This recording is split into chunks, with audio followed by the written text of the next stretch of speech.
we have Deepti, who is going to navigate a very tricky area for us, all about next. That is the next session. Over to you, Deepti. Now we'll move on to the next scientific session, most debated one. Next, what next? Improving students' outcome in national exit exams. It's an open forum with key opinion leaders. The anchor is Dr. Deepti Shastri, Professor of Anatomy and Deputy Dean, KVMC Salem, and Dean of Faculty Medicine, VMRF. And we have, I request Dr. Deepti Shastri to come to the dais. I'd like to invite the panelists, Dr. Sheng-Po, Director, Center for Humanities in Medicine, Buddhist, Hualien, General Hospital, Taiwan, Dr. Tejinder Singh, Chair, Center for Health Professions Education, Adesh University, Bathinda, Punjab, Professor P.F. Kotur, Provost, AVMC, Dr. Latha, Ravichandran, Convenor, NMC Nodal Center, SRMC, Chennai, Dr. Nachiket, Shankar, Professor of Anatomy and Convenor, NMC Nodal Center, St. John's Medical College, Bengaluru. Over to Dr. Deepti Shastri. The stage is all yours, ma'am, please.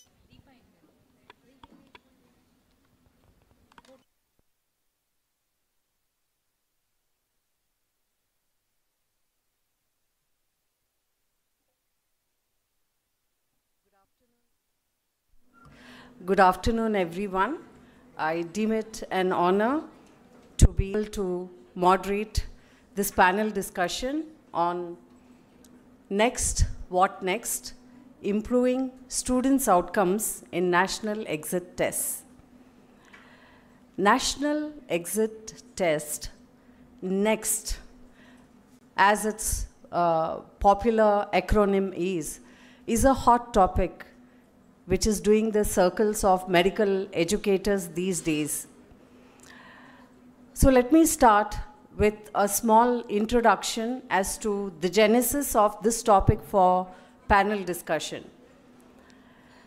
On 28th of December 2022, the National Medical Commission published a public notice seeking comments of stakeholders on the proposed draft regulations of national exit tests as prescribed in National Medical Commission Act 2019. This was followed on 27th of June 2023, published in its official gazette the regulations of national exit tests called as NMC National Exit Test Regulations 2023.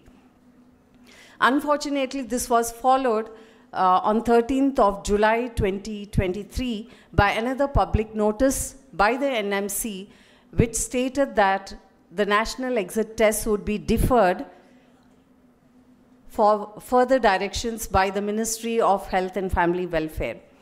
But though it has been deferred, all of us do know that next is imminent. So I'll just give you a brief account of the next test and then introduce you to our distinguished panelists. The next serves as a final examination of final MBBS.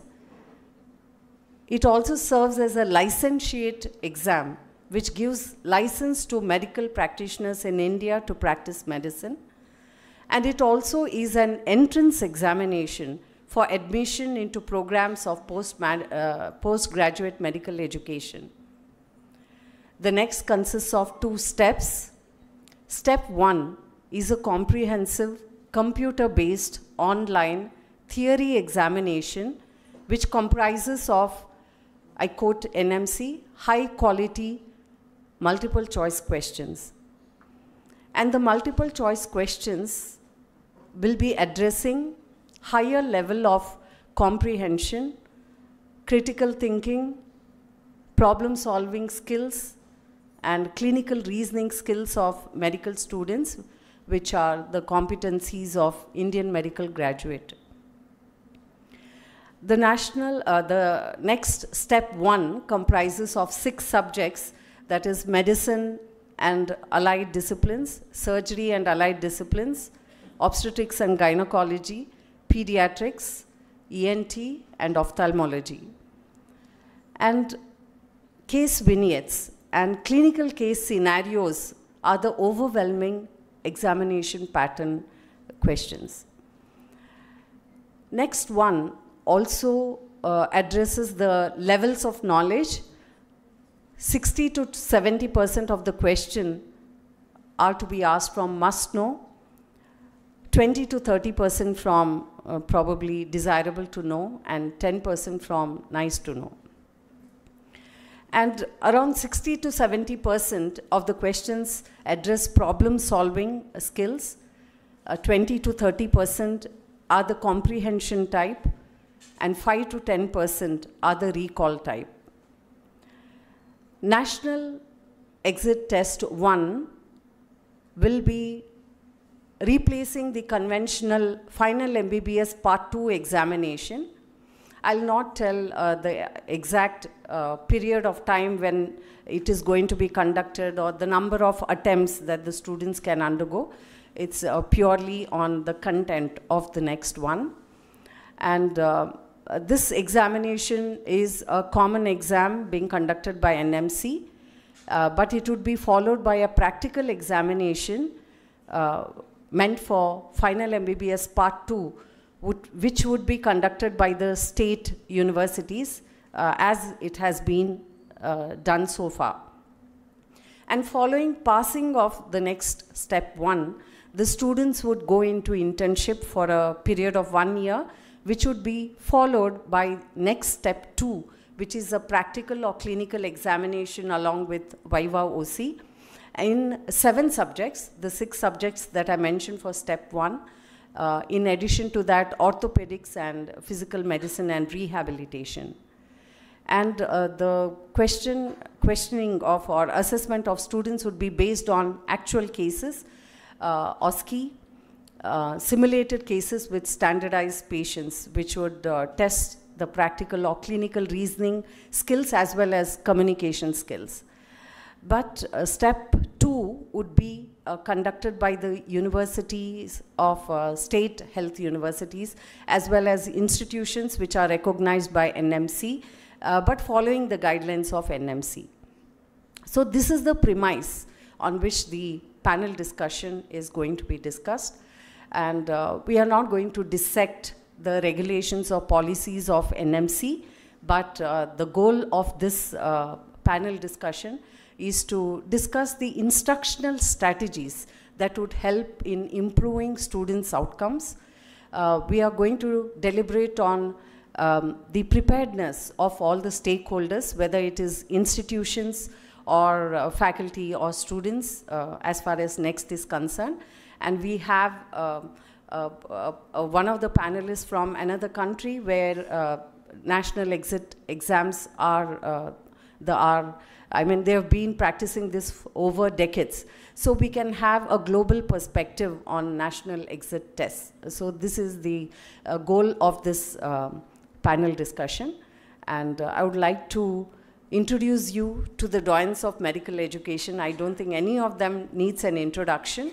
But on the panel are Dr. Sheng-Po. He's the Director, Center of Humanities in Medicine, Buddhist Hualien Zushi Medical Hospital, General Hospital at Taiwan. Dr. Tejinder Singh, who is the Chair, Center for Health Professions Education at Adesh University, Bathinda, Punjab. Dr. P.F. Kotur, who is the Provost of AVMC, Puducherry.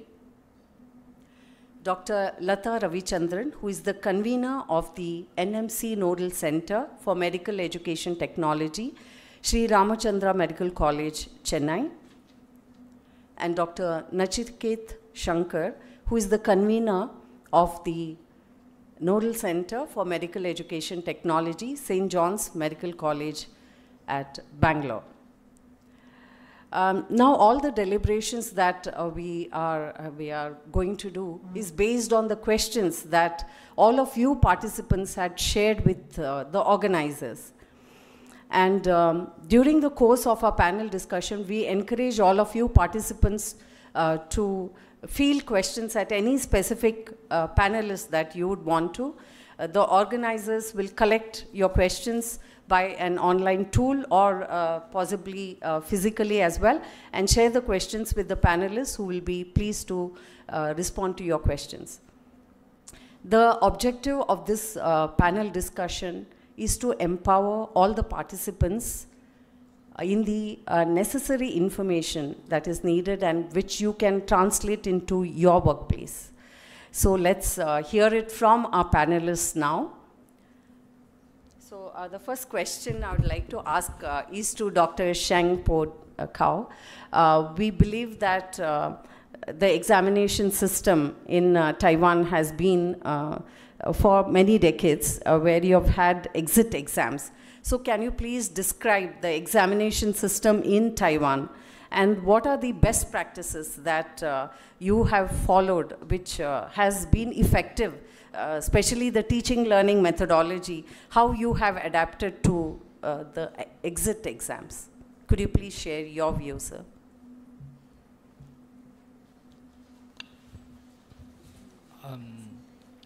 In Taiwan, the licensure examination has been 5 decades. Before 2007 is a one-step licensure examination. Then after the 2007, it became two-step licensure examination. The first step is at after they finish the basic medicine. It's because in Taiwan it's a 6th grade program, so it's about 4th grade.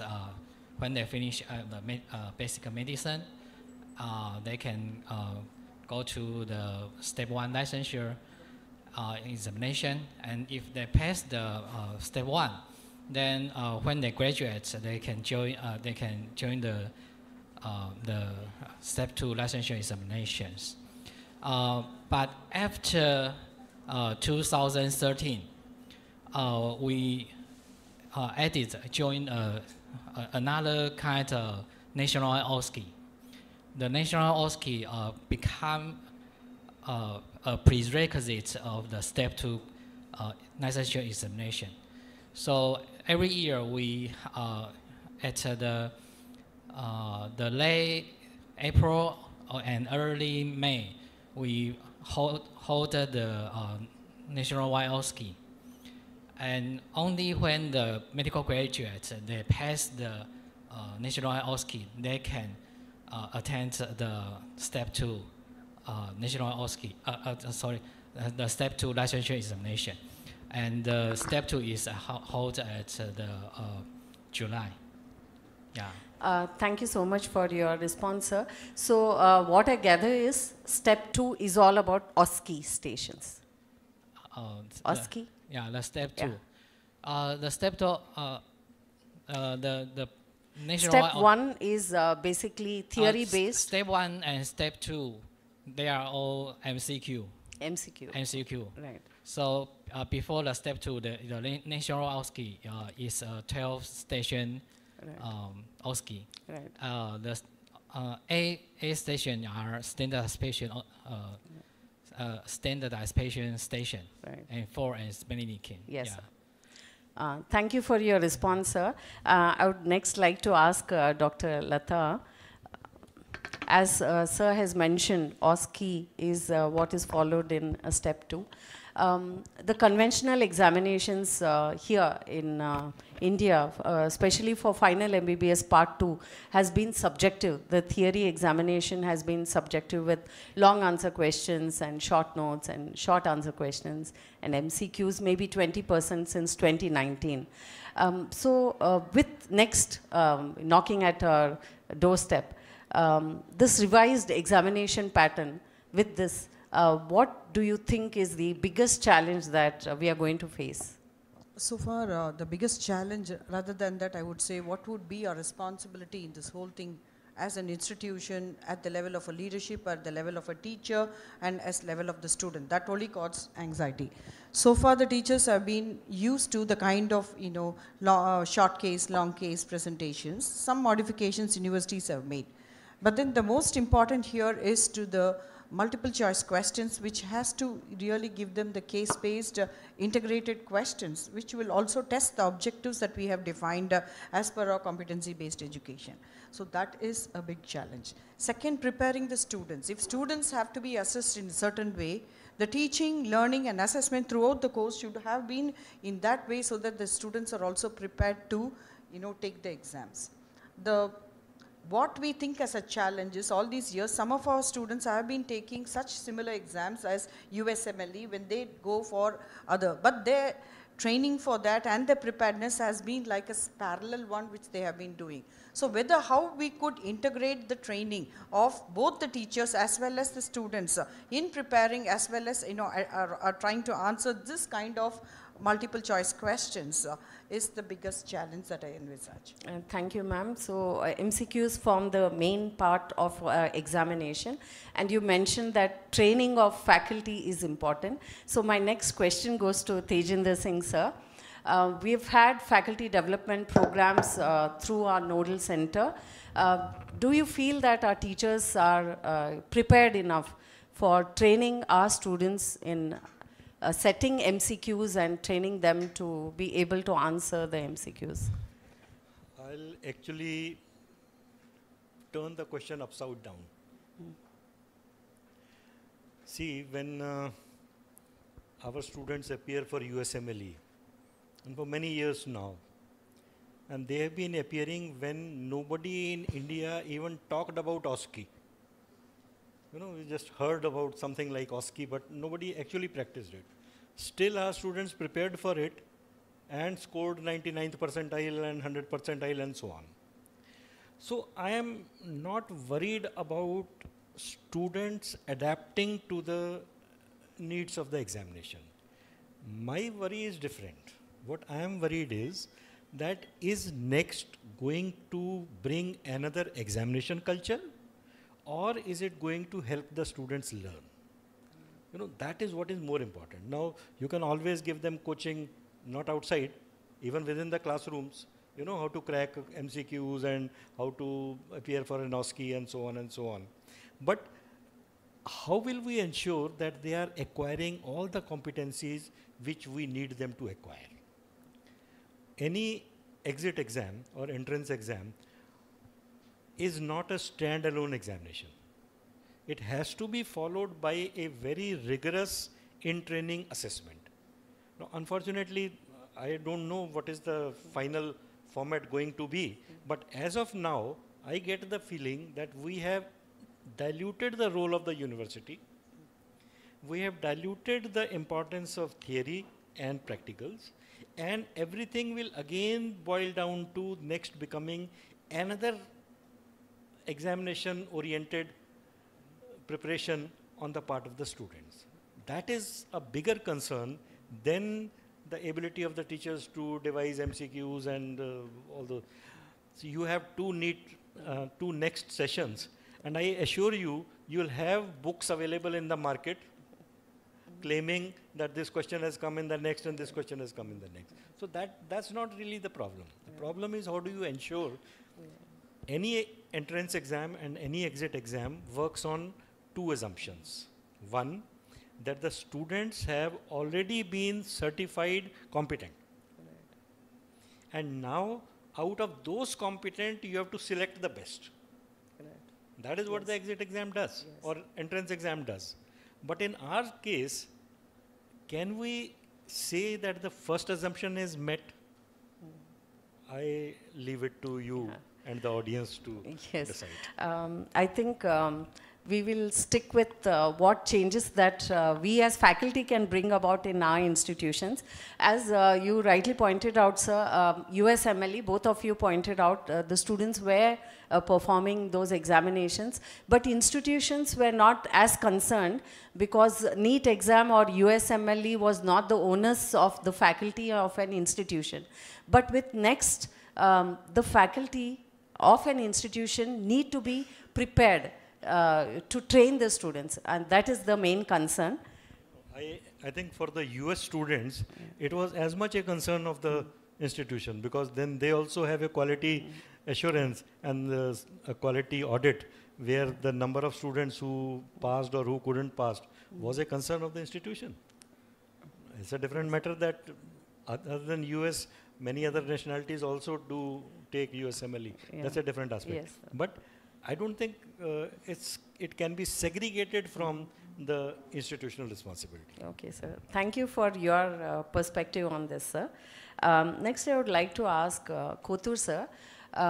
Now faculty development, I feel that faculty development needs like some kind of focused workshops are needed. Avinash Supe sir also mentioned in the morning, with any new skills that the faculty have to be equipped with, we need to tailor some faculty development programs to equip them with the necessary skills and competencies in order to train the students. Kotur sir, as an administrator, what do you think is the role of the institution in supporting faculty development, and what other facilities are needed to be provided by the institution in order to improve students' outcomes? Yeah, prior to answering your focused question, I like to make one comment, two comments, right?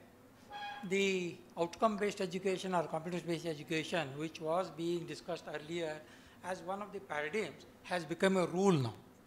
Whether you like it or not, everybody has to fall in line and implement practice. That is one thing. And now when such is the situation, and since 2009 it has been rolled out, and whenever any new curriculum is rolled out to teach the students, etc., faculty development is a must. It is a well accepted fact. And the onus of responsibility of developing your own faculty lies with the institution or the institution management or the head, whatever you can think. And this, whenever any system you roll out or any thing you assess, three things we see. One is the accessibility and the equity and the quality of the program, what you are going to do there. So in order to have taking this as a philosophy, if the institution plans faculty development programs on self-teaching, like self-directed learning, self-directed teaching, that kind of a concept, and on new concept, newer modalities, those have been spelled out in the competence-based curriculum, making them as a focus if we conduct the faculty development programs. And of course, there are the medical education units or departments have been made mandatory. They have got a machinery on there, they can address that. And in this, at this point in time, two things have, see, I always advocate myself, to incline towards evidence-based. Two things have been documented to have an effect on the faculty development. One is this instructional teaching. Instructional teaching is one, and another one is collaboration amongst the teachers, trusted collaboration. Like, you can establish to the extent of some units, like wherein with a free mind, teachers sit together and discuss their successes or challenges or that kind of a thing. So this model can work if the institution, the medical education unit, plans the faculty development programs and focused on these things, and certainly it will help, whatever, whether we want or not, we will be able to do whatever has been told to us. This is how I say. Also, other facilities, like I was mentioning, there's a question from the audience. Student engagement with the course is a challenge, and when the exam pattern is changing and they're comfortable reading books, how to overcome it? Again, Kotur sir, I also had another question from one of the participants. It was a student who asked, will there be some apps from now on which our institutions will provide us with, where we can solve MCQ questions? This is a basic thing, but from the student point of view, that is important. So how can we move from? I agree. Yes. If in a nutshell, what all you asked or discussed is something like a educational environment in an institution, which will reflect the culture of the institution. So various measures you can take to improvise improve the educational environment in an institution. For everybody's help or something, even WHO came out with a guidelines as how the education, medical education proper can be transformed. So you can take a help of that document which is freely available. You can do that. And now I just like to recollect to improve the educational environment in my own institution when it was rolled out, what all we did. Of course, medical education unit was existing, we strengthened that. And I strengthened with what all the learned person like Dr. Bhatt came, Dr. Seturaman came. Like first and foremost thing was we strengthened the medical education unit. And it defined its own calendar of events as how it conducts activities around the year. That one. And of course, simultaneously, all these things happen simultaneously, not after one after the another. And then simultaneously, the faculty completed RBCW, ACME, those kind of things. In addition to that, in order to improvise the educational environment, infrastructure environment also has to improve. We always use the word pan-digitalization. I say AVMC was totally pan-digitalized, teaching, learning, everything is totally digitized. Digitalized, that's one. And so faculty development as well as digitization. And one more thing I must tell, the COVID came as a boon for transforming our teachers into a computer savvy, which otherwise would have taken a decade. They all got it done in a couple of months. Everybody started using the WebEx, everybody started using Zoom, which would not have been a very strong barrier. Right. So these are the, and other than that, other than curricular things, core curricular, extracurricular things also will add to the education environment in the campus. Right. So that also have been taken care. Thank you so much, sir, for your response. And as you rightly pointed out, COVID times, we really found how faculty can adapt to any new situation and especially digitization of education. Next, I would like to ask Dr. Nachiket, now that institution will support and faculty development programs occur, how will these faculty, what do you think the strategies the faculty need to follow in order to train the students at faculty level for next? What adaptation should faculty undergo to deliver effectively teaching learning methods to students? I think the key word there is alignment. I think we keep talking about alignment during our faculty development workshops, and it's easier said than done. Because as we all know that it's the population health needs that's supposed to drive the curriculum, and all the competencies are derived from the population health needs. And then the teaching learning methods and the assessment methods also are linked to the competencies that we expect the students to fulfill. So having said that, I think the important thing is that the competency-based medical education, if you look at each component, I don't think there can be any argument against why it was introduced, right? Of course, there may be feasibility issues. So I think if all medical colleges do implement the competency-based curriculum in its spirit, right? In addition to, of course, the number of hours that you need to spend for X, Y, and Z component, but you introduce it in spirit, all the components, then that would go a long way in preparing students for the next. So it will be in alignment with the curricular needs. Right. So that's one thing. The second thing I think is harnessing technology. I think we are not doing enough to harness technology. Right. And if we do harness technology, then certainly the training can improve. And the last point is faculty development, which has to go hand in hand with these curriculum implementation and the use of technology. Right. Thank you, sir. In the morning, Tejinder Singh sir mentioned that we do not analyze the data from our assessments.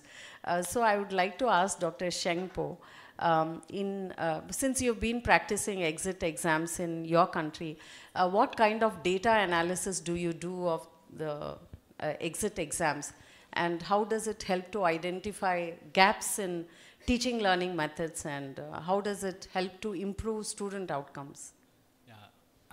Yeah, of course, the exit examination is a valuable resource of data. But in Taiwan, we cannot get the step 1 and step 2 score of our students. They won't give it to our medical school, and we cannot get a score from the national unit. we can get the score from the nationwide OSCE. We did use the national OSCE data, I mean the score, to find the students who are struggling, especially the discipline. And we give the score to the discipline teacher, and then we try to improve their skills. But one thing I think is not related to our examination is about the USMLE Step 2 CK. In these 2 years, they changed the rule. In the past, they will announce the score of each student. And the medical college, they will select, the hospital, they will select the physician. I mean, select the medical graduates according to their Step 2 CS score. But when they're using this policy, many medical students, they skip class because they want to get a higher score. So they changed the policy. Now the Step 2 CS, they only give the students pass or fail. They cannot get a score. Right. So the students cannot use in their Step 2 CS score to become their according condition to apply the physician. Yeah. And so in your country, you take the scores of OSCE and then share it with the teachers so they know where the students are lacking, and they adapt to the teaching learning methodology. That's what you're doing. Yeah. And the clinical skills scores of USMLE are not being shared these days. That's what you say, sir. Yes, sir. Yeah. Okay. So we don't use the, we also, when we select the PGY physician, we don't use the score. Yeah. Right. Yeah. Thank you, sir. Dr. Nachiket, sir has shared what's being done in his country. In the Indian context, how do you suggest we collect data from the next exam, and how would it guide curriculum development or teaching learning methodology or even learning resources? So I think first of all, I'd like to emphasize that it's a huge amount of data because we have more than 1 lakh students who are appearing for the exam. And then we have the data from both the next one and next two. So there is a huge amount of data that will be available. So I think like Dr. Tejinder Singh said in his talk, if we sort of assess and we link each question or each of the stations that's used to a particular competency, then we'll have like a competency sort of map of the assessment. So we can see which competencies to a certain extent were attempted or the students got good marks for, and which competencies the students maybe were lacking in. So that I think on a pan-India basis will give us some indicator of the areas that we need to focus on in terms of our educational effort and the curriculum and so on. So I think that's something that, that we could potentially do with that data. And I think at an institutional level as well, it would give the institutions a reality check as to where they stand in terms of all the medical colleges in India. So in terms of the accreditation process as well, I think it would sort of give institutions the feedback as to where they need to improve on. So both on a pan-India basis and at an institutional level, I think there's a lot of potential to use that data. I think that's a very good point you brought out. I don't think we are mapping our program outcomes to course outcomes. We are not mapping our question papers to our course outcomes. This would really help us to identify where, which area we are lacking in teaching learning or where the students need to put in more effort. Thank you for your response, sir. So we have seen what are the strategies that are needed to improve student outcomes. We've also seen how the next data can help us in improving our teaching learning methods. Now let's look at how CBME or the 21st century skills. In the morning, Pushpa Kotur madam was mentioning about 21st century skills like critical thinking and clinical reasoning. How do we align these with the next exam? So my next question goes out to Tejinder Singh sir, who is the pioneer of assessment in the country. So how can we design our assessments so that they don't assess just factual knowledge, but also be able to assess in theoretical examination as well as practical examination, critical thinking or clinical reasoning, so that it aligns with next exams? For a minute, let me... So just one more point, sir. One of the faculty from Malaysia, she mentioned that pre and paraclinical departments have become irrelevant and they've been sent out. So do you think, because pre and paraclinical basically are subjective type of examinations are being conducted, and in these next exams they hardly have, I think, 10% of the questions that to applied aspects from pre and paraclinical subjects are to be. So do you think there needs to be a restructuring of the teaching pattern in pre and paraclinical and also assessments in pre and paraclinical? Let me leave next out for a few minutes. Okay, sir. Okay, because then it probably creates a kind of confusion. Let me just talk about certifying examination and selection examination. Okay. Now, basically there is a conflict between certifying and selection. In certifying examination, like our final prof, for example, you want to know how many of the students have acquired the competencies. For a licensing examination, you want to know how many have not acquired the competency. So in a way, they are opposite to each other as far as the orientation is concerned. Now, when you gave the breakout of various questions which are going to be asked, 60% must know, 20 and 10 something something. Now, in a certifying examination, what would you want? That 100% of the students must know all the must know questions. But then how will you select? If I give you a simple example, in a certifying examination, I would expect every student to be able to tell me the composition of ORS.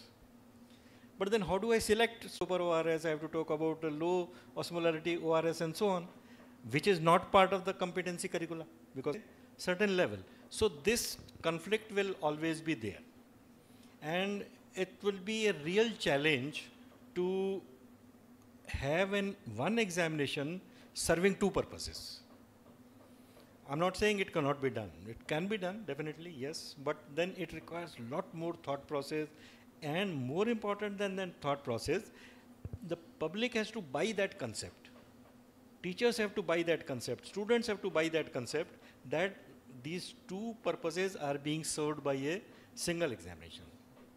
Interestingly, in 2017, we had written this paper, much before actually the next came into existence. And since that time it was not a priority, so probably this was not really, noticed and seen and discussed. Can we project that figure? Next slide. Yes. So in that time, we had suggested it like this, that for a competency-based assessment, the major assessment has to be the formative. You cannot assess competencies at summative exam, neither at next nor at university exam, because that is not the time for competency assessment. So the role of university examinations had to change from a routine examination to something for a quality control, where you would pick up selected competencies and then see if the students have acquired them or not. And then the role of feedback, feed forward, these are extremely crucial. In the morning I had shown that diagram, mentoring and feedback, which are very important components of this. In fact, if you pick up academic medicine, which is published by American Association of Medical Colleges and which discusses a lot of issues related to USMLE, its impact and so on and so on. In almost every issue, you will find one paper which questions the utility of USMLE. Because then what happens is that if you have a selection exam clubbed with a certifying exam, you cannot teach the basics which are required for your students. Students will never learn that. They'll always go for high-flown stuff because that is what will help them to get selected in an examination. So that's a real challenge, and we really have to, work with that mindset, that how can you integrate both the issues with one single examination. I don't have a quick fix answer. I cannot just give you right now.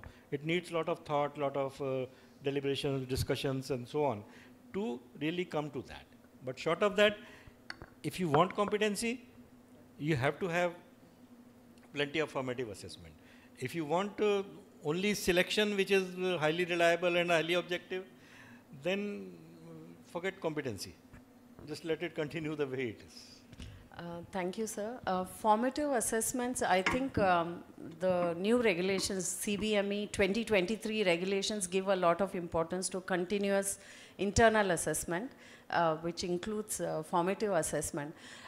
It's time bound, our course is time bound. Does it have any role to play in the students achieving competencies, sir? See, on paper, yes, we have a lot of directions regarding formative assessment and internal assessment. But let me ask you as a teacher, how much formative assessment are you doing? That's why, because it's time bound, and we just shift from one area to another. Like I'm an anatomist, we finish upper limb. There are students who have not passed in, they have not achieved their competencies.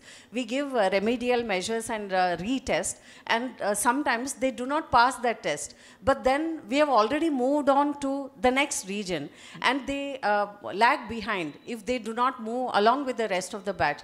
So because it's time bound, I feel many a times we cannot have too many of these formative assessments. So what I feel is that we are thinking of formative assessment as those slots of assessment which are already planned in the curriculum. To me, formative assessment can actually extend beyond accessible moments. When you are teaching in a classroom, when you are taking a lecture, you can put 5 MCQs and conduct a formative assessment. Yes. You don't have to necessarily record the marks that the students have obtained there. Yes. When you are going on the ward round and you see a student doing something which is not all right, give a feedback. That is formative assessment. Right. We are not in that mindset. For us, assessment is what happens on that day of examination, which is not right. It should be on, there's the word for internal assessment is continuous. Yes. It's ongoing. Almost every day it is happening. Right. So unless we get into that mindset, it will be very difficult. You have a limitation of time, you have a limitation of number of faculty, you have a limitation of number of students, and then you have enormous number of competencies which probably can never be assessed in one's lifetime. So you have to decide which way you want to go. Thank you, sir. Kotur, sir, I would like you to share your opinion about these new CBME regulations of 2023, which give importance to continuous internal assessment. What is your thought on that? Yeah, firstly, when no curriculum is complete without an assessment. When you roll out a curriculum, the assessment also, the pattern of assessment, whether it be a formative or summative, has to be rolled out. Now, one thing, what is the paradox is, the assessment is being changed. This was one thing, which was haunting my mind. Is it right? The student had joined, and he has read about the assessment part. Now you are trying to introduce something different, which itself, fundamentally it is wrong. Now, right or wrong is not an issue. We are not here at this platform. One thing is the competence-based curriculum, the essence of which is a continuous, as rightly said by Professor T.S., continuous day-to-day assessment and day-to-day feedback before it is forgotten.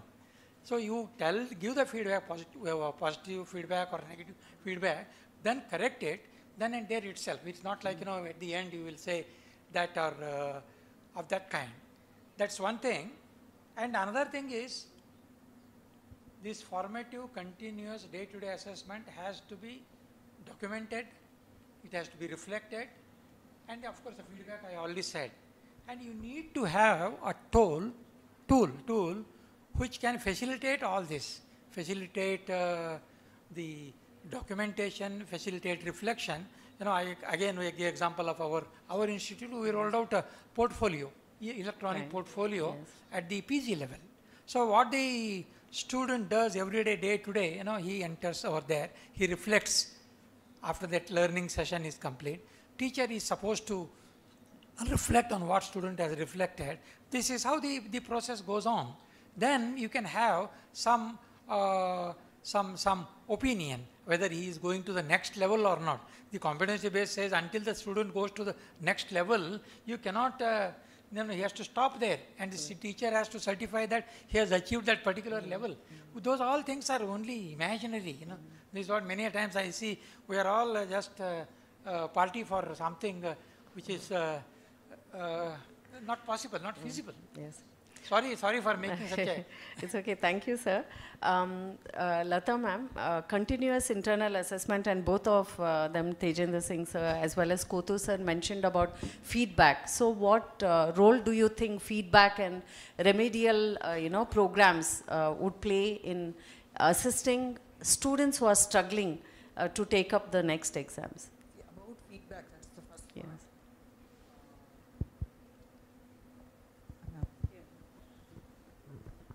The first part, feedback. I think feedback is the fulcrum of this formative assessment, which means every faculty, it's not only faculty, it is giving and receiving feedback. There must be a structured training which happens on that. That's number one. Second, for even to go at the next level, as now I agree with the TS sir, we'll leave next.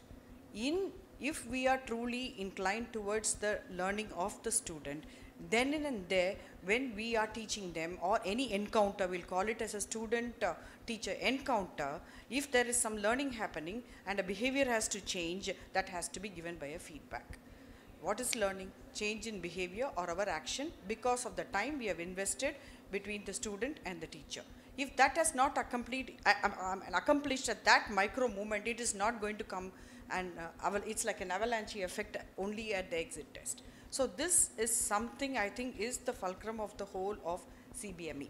Then coming to the remedial. Now coming to remedial is a big terminology and a policy by itself. Is about whom we are going to do the remedial, for what we are going to do the remedial, and how much of analysis we have already on their performance and the feedback sessions that we have to construct one. Because many times there is a stigma associated with this remedial. Or are we going to say, if you are truly following a competency-based medical education, it is not time-bound, it is competency-bound. Are we going to give that enough time to that student till that permitted level for them to become better? So these are the two things that I would leave it open to even everybody's thought. It is not, it will look abstract, but if you start practicing then and there, you will actually find, if you do the feedback properly and you see that there is an improvement, this remedial itself will slowly, become like a small component where would you say, I am giving time for the student to achieve his competence. That's what it is. Thank you so much for bringing up that issue, because the terminology that is used when we conduct remedial classes is slow learners, and they actually object to it, and that itself causes a lot of stress in the students. I think we need to work on that.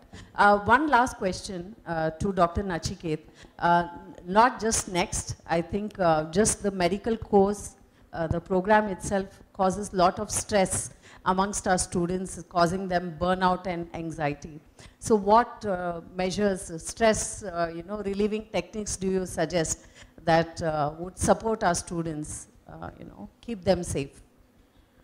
So I think very often mental health, we look at mental health only as a knee-jerk reaction. When some student commits self-harm or there's some sensational incident that happens in a medical college. I think we need to be more proactive in all the medical colleges to incorporate a more positive learning atmosphere. So I think that would include, for example, I think as a start, the foundation course has quite a few good elements to it, but as just 2 or 3 classes at the beginning of the course, I think is not enough. So maybe we need to see how we can extend those stress management classes and how it will make much more sense later, because when they undergo stress, they'll have to utilize all those methods to alleviate their stress levels. So maybe like a longitudinal program through medical college. The other thing, like Tejinder Singh said, the mentoring program, of course that's to give feedback, but maybe the mentor can play a big role in sort of being there for the student, both in their tough times and in their good times. And maybe that will improve the mental health of students and create a positive learning atmosphere. And one more point I'd like to make is that there are many medical colleges who have a student counselor. So maybe that should become part and parcel of a medical college. And sometimes it's seen as stigmatizing to go and see the counselor. But what colleges have done is that they've made it mandatory for all students to go to the counselor. So it's not something that happens only when you're in trouble, but you just go meet the counselor on a regular basis. So maybe medical colleges too should have maybe student counselors whom students can go and talk to. And of course, extracurricular activities. So I think that's a very good stress buster. So games, cultural activities. So I'm sure colleges which don't encourage that maybe could have that also as part of the whole ecosystem of the college. Yeah, thank you. Thank you, sir. I think the National Medical Commission has also taken note of it because it's become part of the curriculum, extracurricular activities, as well as mentorship program and having a student counselor. So I think all the institutions will follow suit. I would like to ask the audience if any of you has any question for any particular speaker.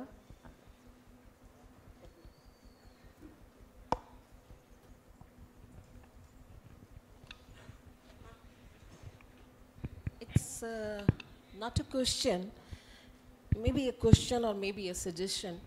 I just wanted to know, see, I cleared my DNB exam in 1990 in Ops and Gynae when the passing marks percentage used to be almost 17–18%. Now it has risen to about 70 to 80%. With the introduction of OSCE, the pass percentage has suddenly risen to the extent that as a DNB examiner, now when we go to conduct that exam, we feel out of OSCE 20, they have already scored 18. What is the great idea of, spending so much input into the examination which is being conducted by us now? Things have really changed. I just wanted to have an idea because National Board may have had an assessment or the assessment which you are talking about, or they must have a data by now on what assessment you were talking about, that can we make an assessment, what kind of OSCE exams, questions have, 100% outcomes and so on. It's just both a question and a suggestion Statement. that it is possible. I think Tejinder Singh sir would like to take this question.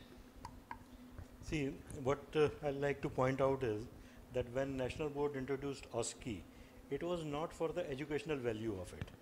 They introduced OSCE as a replacement for Viva. And that was because many of the candidates were challenging in the courts that we were deliberately failed or asked tough questions or whatever. And so they introduced OSCE so that everything would be, on black and white, and they can always show in the court that this is what the student has done. So that was one of the reasons for the failure, quote and unquote, of OSCE to really be of any meaningful use. And secondly, and most importantly, in our country, we don't have any concept of standard setting. Whether it is essay question, 50%, MCQ, 50%, OSCE, 50%, that's useless. Even that 20% MCQ which you are saying has been introduced, it's not because of any good educational value. It is because it will help the students to pass.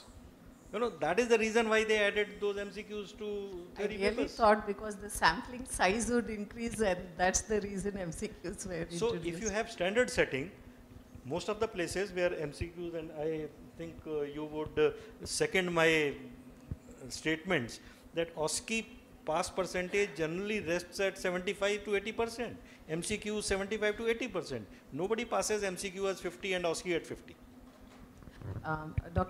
Thank you, sir. Dr. Sheng-Po would like to share his experience. In Taiwan, the nationwide OSCE, the pass rate is 97%, sometimes even 98%. It's because the OSCE is not to find the good students. It's to find the students not qualified, the poor students. So the pass rate is very high. 97 to 98. But why we do, it's a lot of resource to do this national OSCE, but why we do it every year is because the assessment drive learning. So we want to change the students' behavior. They don't just, not just only memorize the knowledge, they have to do some psychomotor skill. So we use this national OSCE to change their behavior. See, even if you were not to go to 90s, you know, in most institutions, 80 would be the minimum one would expect for OSCE as well as for MCQs. To pass them at 50% in these examinations is just a joke. Can I say something, sir? Sure. We are talking about 50% pass, 40% pass. At some point of time, we had 0 percentile students entering. I did a recent analysis also. When we say 0 percentile, yes, it does not mean 0%. Yeah, I know, sir. So, much I know. So there's lot. So when we admit students at 17th percentile, it does 17th percentile out of those who passed. You know, so it is like that. Well, those are all administrative decisions without any rationale or without any reasons. When you have nobody taking up the seat, might as well give it to anybody. You know, that's a different matter. But still, what I would say that standard setting is a integral procedure of any assessment. Unless you set the standards, MCQs and OSCEs mean nothing. It's just, you know, finding shelter in saying, oh, we use MCQ, oh, we use OSCE, but the standard setting also has to follow some standard process. It cannot be like today I think 50 is okay, tomorrow I think 40 is okay, day after somebody else will come and say 60 is needed or 35 is needed. So there has to be some deliberative process, there has to be some data-driven decision making at whatever level it is happening. If you just arbitrarily make decisions and say those shall implement from tomorrow onwards, then we will have problem only. Well said, Dr. Mahalakshmi. Yes, ma'am. Some students are labeled as slow learners. They get an R. They become depressed.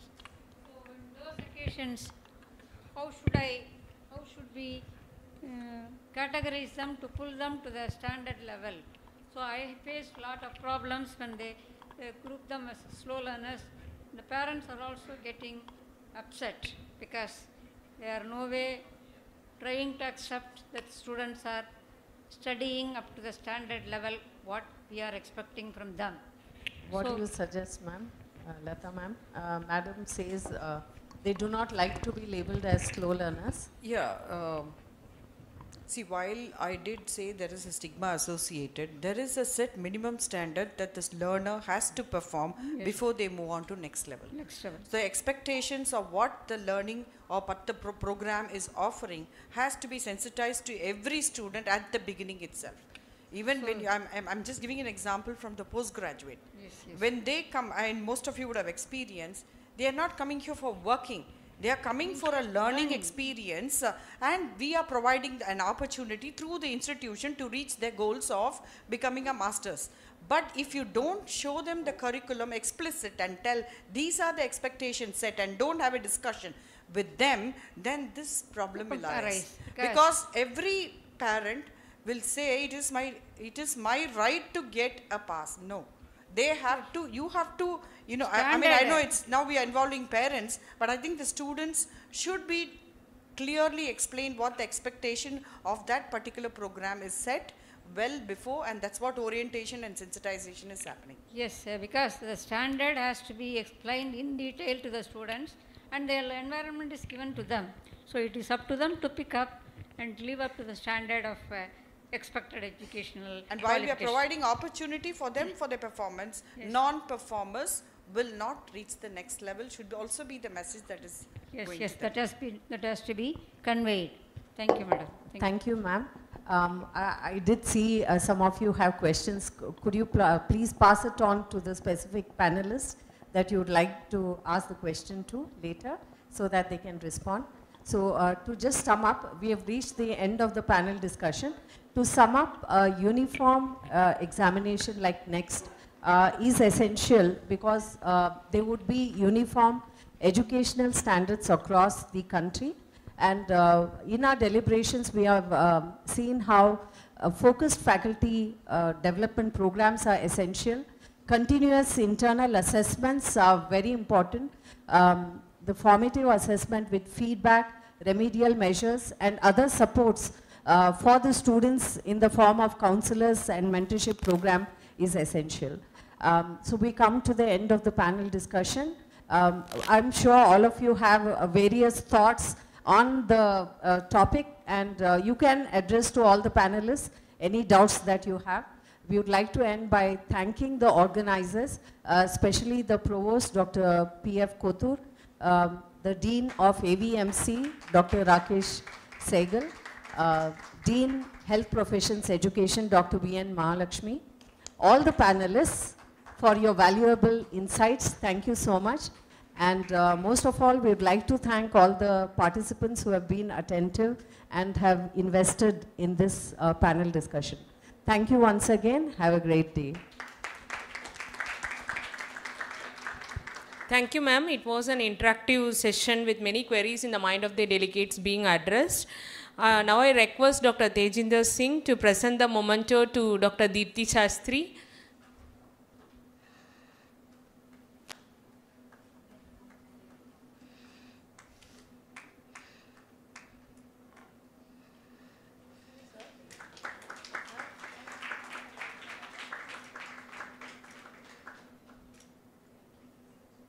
Thank you, sir. Now I request Dr. Deepti Shastri to present the mementos to the panelists. Dr. Sheng-Po Kao.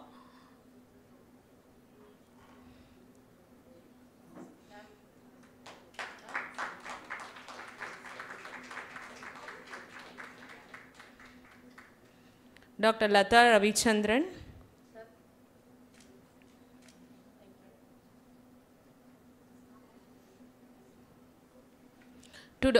I request Dr. Deepti to present the memento to Dr. Latha Ravichandran.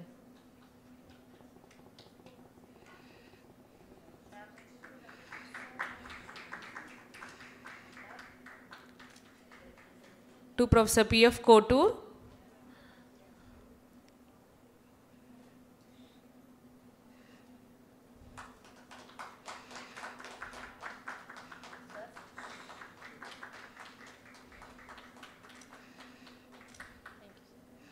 Dr. Nachiket Shankar.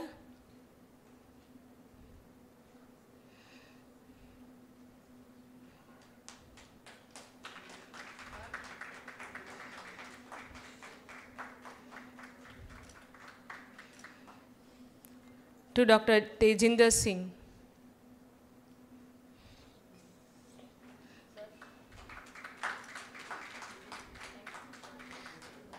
I thank the anchor and the panelists for the highly debated session. Thank you one and all.